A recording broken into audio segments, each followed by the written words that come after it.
بسم اللہ الرحمن الرحیم۔ السلام علیکم ناظرین، آپ دیکھ رہے ہیں عثمان کسانہ یوٹیوب چینل۔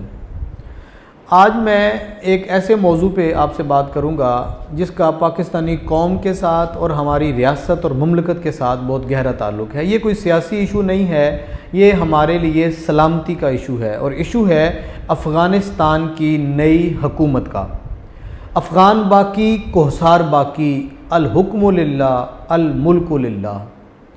آج اس شعر کی عملی تصویر ہمارے سامنے ہے۔ حضرت علامہ اقبال نے یہ الفاظ، یہ شعر نہ جانے کس خیال میں، کس تناظر میں لکھے تھے، آج ہم اپنی آنکھوں کے ساتھ ان کا نافذ ہونا دیکھ رہے ہیں۔ گزشتہ کافی دنوں سے امریکہ کی افواج کے انخلاء کے بعد سے لے کے اب تک افغانستان کا ایشو ہمارے قومی میڈیا پر، ہمارے سوشل میڈیا پر اور بین الاقوامی سطح پر تمام میڈیا ہاؤسز اس کو خاطر خواہ کوریج دے رہے ہیں۔ ایشو افغان طالبان کا حکومت سنبھالنا ہے۔ پہلے اس پہ بہت سے خدشات سامنے آ رہے تھے، بہت سے مفروضے سامنے آ رہے تھے، ہر کوئی اس کی مخالفت یا موافقت میں اپنی آراء کی روشنی میں ایک ایسا منظر پیش کر رہا تھا کہ خدا نہ خواستہ کوئی ایسا اچنبھے کا کام ہونے جا رہا ہے جو دنیا کو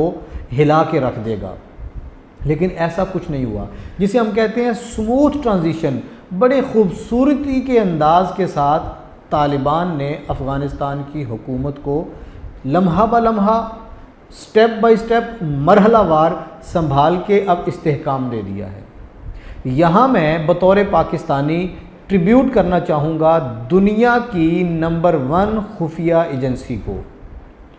پاکستان کو یہ اعزاز حاصل ہے کہ ہماری افواج نہ صرف اس خطے کی بلکہ پوری دنیا کے جو سلامتی کے امور ہیں ان میں پازیٹیو انپٹ دینے میں اپنا بڑا ایک نمایاں کردار رکھتی ہیں۔ ہماری جو خفیہ ایجنسی کے سربراہ ہیں وہ گزشتہ دنوں افغانستان گئے۔ ان کا کابل میں صبح و شام گزارنا وہ صرف وہ چائے یا ٹی پارٹی نہیں تھی، بلکہ دنیا کے ایک مانے ہوئے ادارے کے سربراہ کا وہاں موجود ہونا اور اس کی موجودگی کے بعد افغانستان کی حکومت کا قیام عمل میں آنا۔ وہاں جب مشاورت کا عمل جاری تھا، حکومت سازی کا ایک پروسیس شروع ہو چکا تھا، ایک دوسرے کے وجود کو تسلیم کرنے اور مختلف گروپس کو اکاموڈیٹ کرنے کا مرحلہ طے کیا جا رہا تھا، جس کا نتیجہ یہ نکلا کہ آج ہم یہ خبر سن چکے ہیں، پوری دنیا میں یہ خبر پھیل چکی ہے اور اس کو منظر عام پہ لا کے لوگوں کو بتایا جا چکا ہے کہ افغانستان میں 33 رکنی کابینہ تیار ہو چکی ہے، ایک نئی حکومت تشکیل دی جا چکی ہے۔ اور یہاں یہ بنیادی بات ذہن نشین رہے کہ ملا ہبت اللہ اخندزادہ صاحب جو ہیں ان کی زیر قیادت یہ حکومت تشکیل دی گئی ہے۔ اخندزادہ ملا ہبت اللہ، جنہیں ہبت اللہ کہا جا رہا ہے، انہیں امیر المومنین کا درجہ دیا گیا ہے۔ آج سے 20 برس قبل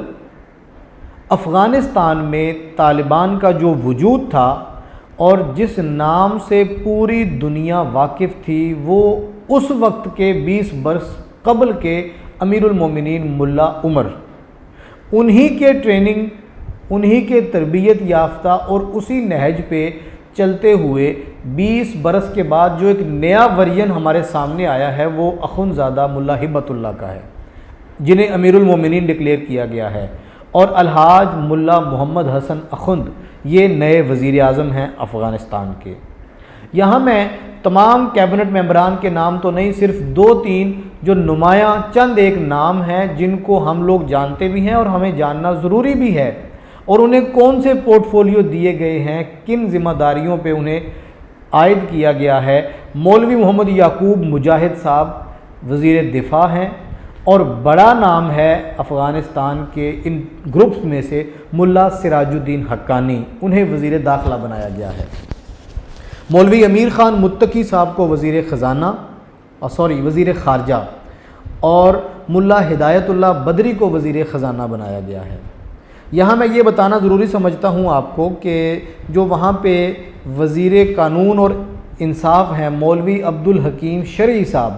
ان کو بھی کافی دنوں سے سوشل میڈیا پہ بڑی اہمیت حاصل تھی۔ اس کے بعد جی مولوی نجیب اللہ حقانی اور خلیل الرحمن حقانی، یہ بھی اہم وزراء ہیں۔ دو لوگوں کو نائب وزیر اعظم بنایا گیا ہے جو کافی عرصے سے بڑی اہمیت اختیار کیے ہوتے، اور ان کا نام بھی بڑا وائرل ہو رہا تھا، لیکن ملا محمد حسن اخوند کو وزیر اعظم بنا کر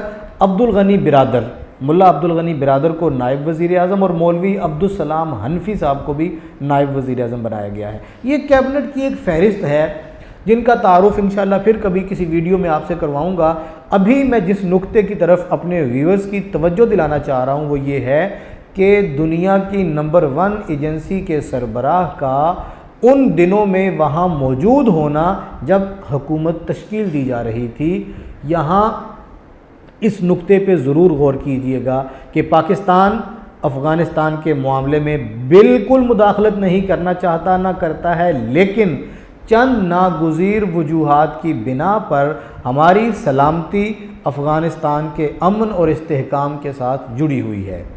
افغانستان کی جو نئی حکومت ہے اس کے ساتھ ہمارے تعلقات اور ہماری توقعات دونوں انشاءاللہ خوش آئند ہوں گے، اور پاکستان کے ادارے، ہمارے ریاستی ادارے خاص طور پہ اور ہمارے دفاعی ادارے، وہ افغانستان کے اپنے مسلمان بھائیوں کی ہر طرح کی مدد اور سپورٹ کے لیے ہمیشہ حاضر رہیں گے۔ ہم افغانستان کے اندرونی معاملات میں اور افغانستان پر بیرونی جو اثرات ہیں، ہر دو محاذوں پر بہت زیادہ کنسرن ہیں۔ پاکستان ایک صرف اسلامی ملک ہونے کے ناطے ہی نہیں بلکہ ایک ہمسایہ برادر ملک ہونے کے ناطے افغان حکومت اور افغانستان کی عوام کی جو خواہشات ہیں ان پر پورا اترنے کے لیے ہر طرح کی قربانی بھی دینے کو تیار ہے اور اپنا کنٹریبیوشن کرنے کے لیے بھی تیار ہے۔ ہماری حکومت کا جو نیریٹو اس پہ ہے وہ سب کے سامنے ہے، ہمارے سیاستدانوں کا، لیکن بطور خاص وہاں پر پاکستان کی ایک خفیہ ایجنسی اور دنیا بھر کی تمام خفیہ ایجنسیز کے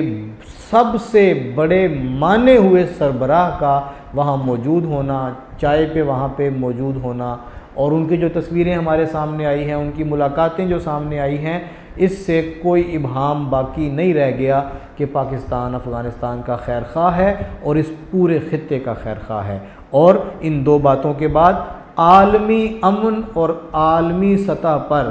ہم آہنگی اور خوشحالی کو فروغ دینے کی شدید خواہش رکھتا ہے پاکستان، اور اس کے لیے اقدامات بھی کر رہا ہے۔